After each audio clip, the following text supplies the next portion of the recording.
Hello students, तो आज हम सीखेंगे moment of inertia of different bodies अलग अलग एक्सिस से। तो सबसे पहले स्टार्ट करेंगे यूनिफॉर्म रॉड से। ये आपका यूनिफॉर्म रॉड है। अब अलग अलग एक्सिस से मोमेंट ऑफ इनर्शिया निकालेंगे। सबसे पहले देखो, अगर एक्सिस सेंटर से पास होती है, अगर एक्सिस कहां से पास होती है? सेंटर से, उसका मोमेंट ऑफ इनर्शिया हो जाएगा ml²/2l। अगर आपकी एक्सिस मोमेंट रॉड के एक एंड से पास होती है, चाहे वो ये हो चाहे वो ये हो, उसका मोमेंट ऑफ इनर्शिया हो जाएगा ml²/3। अगर आपकी एक्सिस सेंटर और एंड के मिडवे से पास होती है, तो उसका मोमेंट ऑफ इनर्शिया हो जाएगा 7/48 ml²/ml²।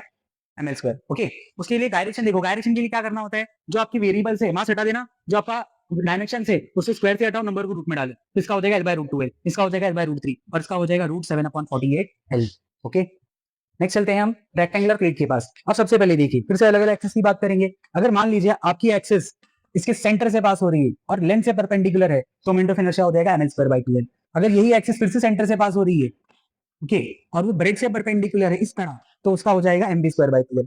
ठीक है, अगर आपकी एक्सिस यहां से पास हो रही है एग्जैक्ट सेंटर से, पर वो प्लेन से परपेंडिकुलर है, कैसे? प्लेन से परपेंडिकुलर, तो उसका हो जाएगा m(l²+b²/2l। और अगर आपकी एक्सिस डायगोनल से पास हो रही है, ठीक है, जैसे अभी आपका डायगोनल बनेगा, अगर आपकी एक्सिस डायगोनल से पास हो रही है, तो उसका मोमेंट ऑफ इनर्शिया हो जाएगा m(l²+b²/24) और उसका डायरेक्शन मैंने बताया आपको कैसे लिखना है।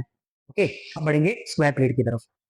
Move on to next, square plate के पास जाएंगे। अब ध्यान से देखिए, स्क्वायर प्लेट है आपके पास, दोनों की लेंथ क्या रहेगी? डायमेंशंस सेम रहेगी दोनों एडजेसेंट साइड्स की। अब यहाँ पर देखो, अगर आपका एक्सिस सेंटर से पास होता है कुछ इस तरह से, चाहे वो ये एक्सिस हो चाहे वो ये एक्सिस हो, अगर यहाँ से पास हो रहा है, मोमेंट ऑफ इनर्शिया कितना हो जाएगा? ml²/2l, जैसे रॉड का था, लेंथ से परपेंडिकुलर है। नेक्स्ट, अगर आपकी एक्सिस देखो कैसे पास हो रही है, इसके सेंटर से पास हो रही है, यहाँ पर डायगोनल बाइसेक्ट करते हैं, बट प्लेन से परपेंडिकुलर है, प्लेन से क्या है? परपेंडिकुलर, तो कितना हो जाएगा? ml²/6। और अगर आपकी एक्सिस डायगोनली पास हो रही कुछ इस तरह से,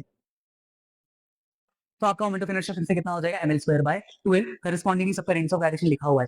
तो ये था आज हमारा यूनिफॉर्म रॉड, रेक्टेंगुलर प्लेट और स्क्वायर प्लेट का moment of inertia. Detail lecture के लिए आप इसके रोटेशनल डायनामिक्स के लेक्चर नंबर 8 दे सकते हैं। तो मिलेंगे हम नेक्स्ट टाइम कुछ और moment of inertia of bodies के साथ। तब तक के लिए thank you so much and bye.